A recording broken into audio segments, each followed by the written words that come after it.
I've said it before and I'll say it again. I still can't believe that our community has grown to over 5,000 people. It's still insane to me. I always imagine all of you sitting in an auditorium listening to me speak. And to think about speaking to 5,000 people is so crazy. I don't think I've ever spoken to that many people in my life. So I am so appreciative that each and every one of you are here and have joined me on this corner of the internet. I always say that time and attention are the most valuable things we have. So I appreciate you giving me even the slightest bit of yours. And to celebrate our community growing to about 5K now, I wanted to do a Q&A so that you guys can get to know me a little bit better. So I've compiled a list of general info about myself, as well as the few questions that I received on my community tab. With that, let's get started. First, some general information about me is that 1, my name is Hunter, if you haven't already gathered that. I was born and raised on the Big Island, and now I live in Honolulu on Oahu. I am Chinese, Filipino, Native Hawaiian, French, and English. My MBTI is INFJ, and I'm a June Gemini. On top of that, I have 2 cats named Miso and Juniper with my partner, whose name is Will. And I'm a huge zombie fan. I love anything related to zombies, zombie movies, zombie TV shows, anything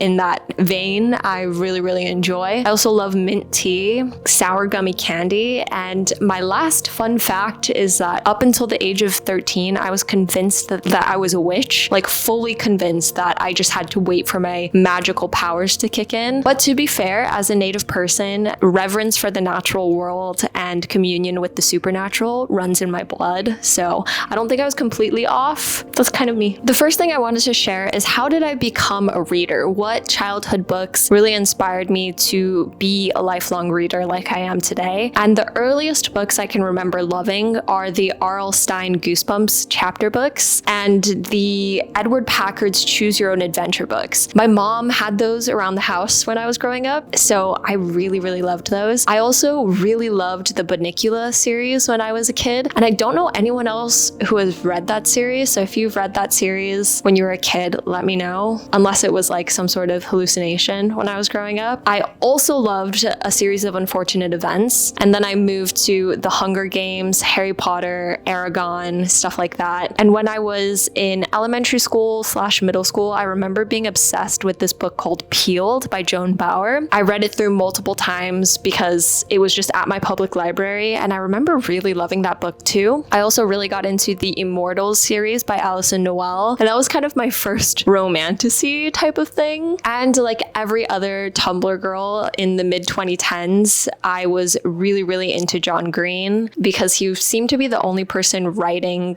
literary fiction for young adults, which was cool. But my all-time favorite book in high school was Norwegian Wood by Haruki Murakami. The first question I got from the community are, what are my favorite albums, artists, films, books, everything in that realm? I'd say my favorite books right now are The Poppy War and Life of the Party. The Poppy War is my most recent trilogy read by R.F. Kuang, and Life of the Party is a book of poetry by Olivia Gatwood that I really enjoy. Both are kind of morbid and painful, but I think that's just my style, and I think I am still looking for my all-time favorite book. I don't know if I've found that yet, but those are my 2 current favorites. For favorite albums, I have to say Nicki's Wanna Take This Downtown is very nostalgic to me. I listened to that a lot in my end of college, post-college era, and so it brings back a lot of warm memories. Bon Iver's For Emma Forever Ago is also a very nostalgic album for me because I was a very moody teenager, and anything Bon Iver was kind of the soundtrack to my sadness when I was a teenager, so all of that also brings back a lot of memories for me. I also listen to Bon Iver when I'm wanting to write or when I'm wanting to feel melancholic, so I still listen to a lot of that genre of folk, I guess. More recently, as in like the last 5 years, I'm really into Dijon, specifically his Absolutely album. And my last album favorite has to be this remix album called The Notorious XX, which is an album that my cousin Kira showed me when I was in middle school. And it has like really become an integral part to my personality. So it's basically a mixture of the XX and the Notorious B.I.G.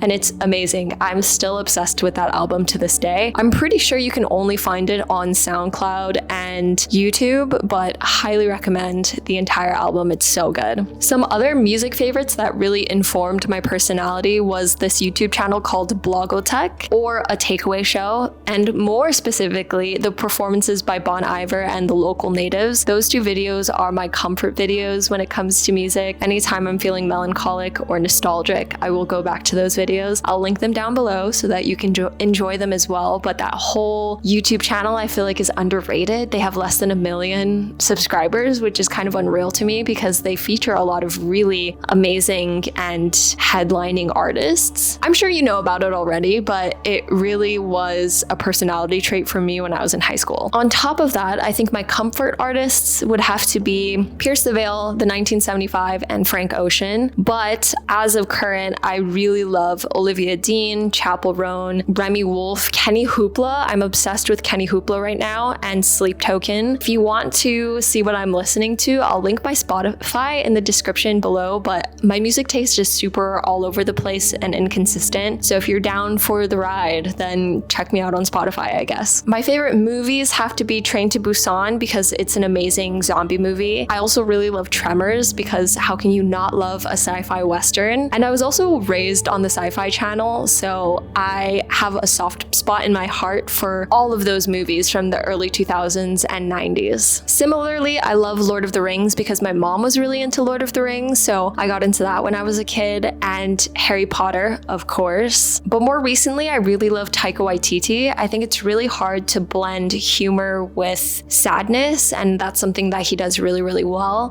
More specifically, his movies Jojo Rabbit and Hunt for the Wilder People. I also just watched Lisa Frankenstein and loved it. I feel like summer is the perfect time to watch like slasher movies, which I love. I love a good slasher. So I'm excited to watch more slashers this summer and revisit some classic slashers as well. The second question I got from the community is any goals in mind with growing this platform? Any business or big project. Fostering a community online has always been a goal for me since I was like 8 and discovered YouTube for the first time. Truthfully, I was a kind of a lonely kid, and so the thought that I could connect with people outside of my hometown and talk about things that I liked and that I was interested in was really appealing to me. So it's always been a dream of mine to foster an online community. But on top of that, I do have goals of starting my own business one day, and my hope is that my community here can be some of the first members or supporters of that small business. So stay tuned for that in the future. But as of right now, my goal is really just to create a safe place here on the internet and to share what I'm interested in with you guys and to hopefully give you some sort of value, whether that be comfort, inspiration, entertainment. All of those things is kind of my goal right now. The next question was creating content a recent thing, or have you always been documenting your life and ideas,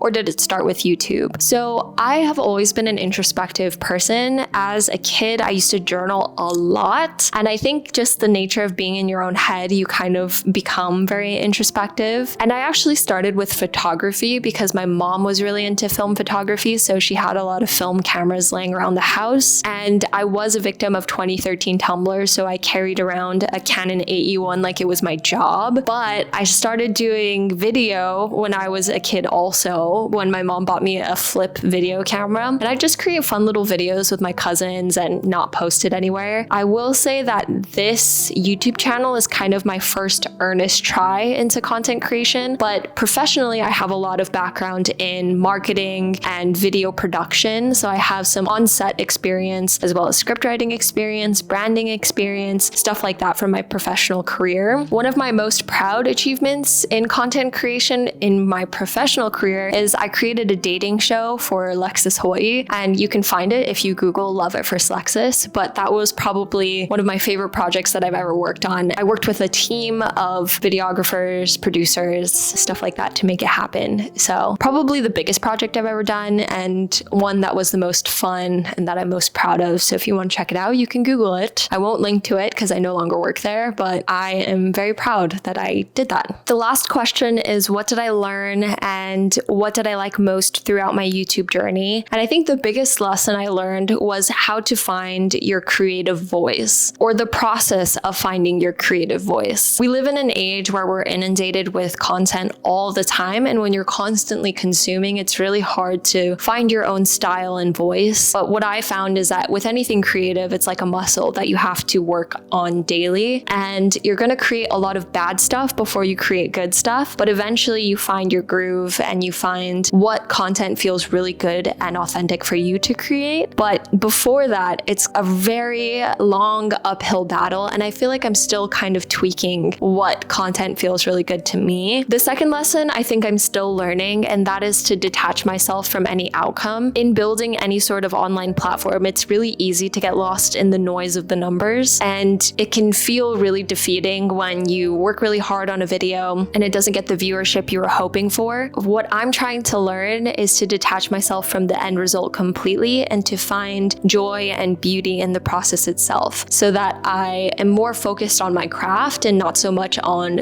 the external product of my craft. That is all I have for you today. Thank you so much to the people who sent in questions. I really appreciate it. And I also wanted to take some time to recognize community members here who have consistently commented on so many of my videos and really make me feel valued and cherished as a creator. I wanted to shout you out here on screen so that you know that I see you, I appreciate you, and I'm so thankful that you support me in the way that you do. So thank you so much. I really appreciate it. But with that, thank you for getting to know me a little bit better. Thank you for joining me on this journey on YouTube. I hope to continue to create for you, to create stuff of value for you, and I would love to connect with you further in the comment section. If you have anything that you'd love to see from me, please let me know in the comment section below. I plan on producing more bookish content, more specifically video essays about books that I'm reading currently. I'm excited to see where this road leads and excited to see our community here continue to grow. So thank you for being here. I will see you in my next video.